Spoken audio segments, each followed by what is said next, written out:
ভণ্টিসকল আকৌ এবাৰ আহিলোঁ। এয়া হৈছে ইছলা মাছ, অলপ ডাঙৰ ডাঙৰ ফ্ৰাই কৰি ৰাখি দিলোঁ। আজি মই সেয়া বেঙেনাৰে, এয়া বেঙেনা একদম কাটি লৈছোঁ। ইফালে মিঠা লাও হয়, ৰঙালাও, আলু, আৰু ইফালে এয়া পিঁয়াজ, কেঁচা জলকীয়া, অকণমান আদা নহৰু, সৰুকৈ এটা পিঁয়াজ কাটি লৈছোঁ। বলক এতিয়া মই এয়া আদা নহৰুখিনি মই থেতেলাই ল'ম। ইফালে মোৰ তেল গৰম হৈ গ'ল। আগতে মই একদম ধুনীয়াকৈ আলুখিনি ফ্ৰাই কৰি ল'ম।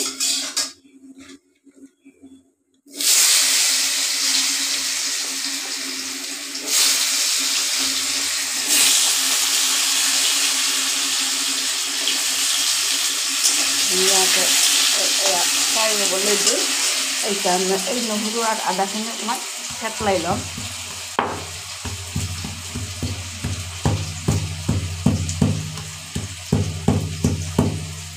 ধুনীয়াকৈ থেতলাব লাগিব। অকণমান নিমখ আৰু হালধি দি কেনে ধুনীয়াকৈ ফ্ৰাই কৰি ল'ম।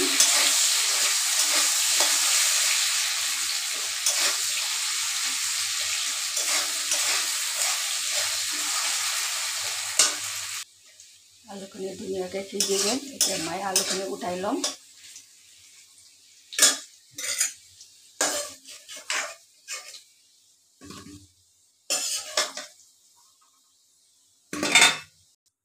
ঠিক এনেধৰণৰ মই বেঙেনাখিনিও ফ্ৰাই কৰি ল'ম।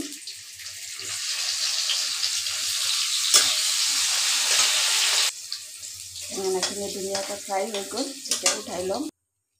মই আৰু অকণমান তেল দি দিলোঁ। এয়া পাঁচফোৰণত মই পাঁচফোৰণ আৰু এটা শুকান জলকীয়া দিলোঁ। এয়া আদা নহৰু,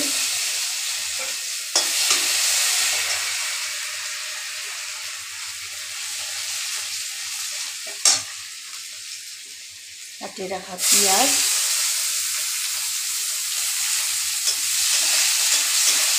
ধুনীয়াকৈ ৰঙা হ'বলৈ দিম। ধুনীয়াকৈ কালাৰ আহি গ'ল। এতিয়া মই দিম ইয়াতে কেঁচা জলকীয়া আৰু এই বিলাহীখিনি।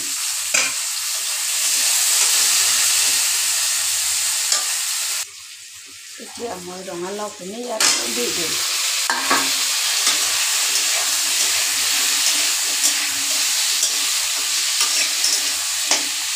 এতিয়া আমাৰ আন্দাজত নিমখ দিম।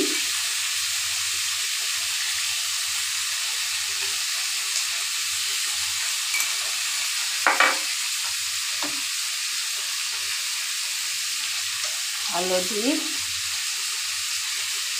মই লাষ্টত একদম জিৰা বটা অকণমান দি দিম। ভাজি থৈকেনে গুড়া কৰি ৰখা আছে। এতিয়া মই লগত সেই আলুখিনি দিম, ফ্ৰাই কৰা আলুখিনি। অকণমান মই ঢাকি দিম দেই।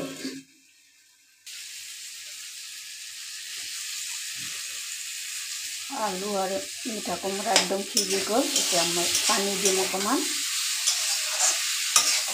গ্ৰেভি টাইপৰ বনাম।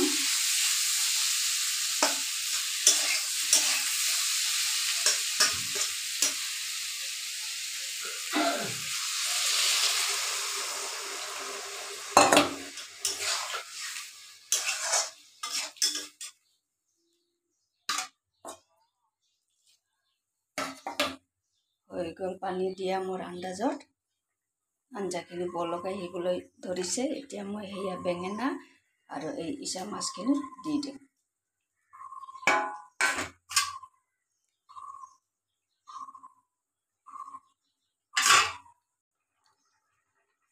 এয়া আধা চামচ একদম এয়া জিৰা বটা, মানে শুকান জিৰা ফ্ৰাই কৰা, আৰু ইফালে গোলমৰিচ দি দিলোঁ। বেছি নিদিওঁ যিহেতু ইমানে গৰম হয়। তাৰপিছত ধৰি লওক ৰঙালাও, ইফালে ইছলা মাছ, বেঙেনা, আৰু বেছি গৰম লাগিব। এয়া মই অকণমান ঢাকি দিলোঁ। ইয়াতে মই অকণমান চেনি দিম, আকৌ ঢাকি দিম। আঞ্জা ৰেডি হৈ গ'ল আমাৰ। এয়া হৈছে ধনিয়া পাত লাষ্টত। পিছে কেনে লাগিলে বাৰু এয়া মিঠা লাও আর বেঙেনা আলু ইসলা মাছের আঞ্জা নিশ্চয় কমেন্টত জনাব আর এবার ট্রাই করিব খাই বহুতেই ভাল লাগে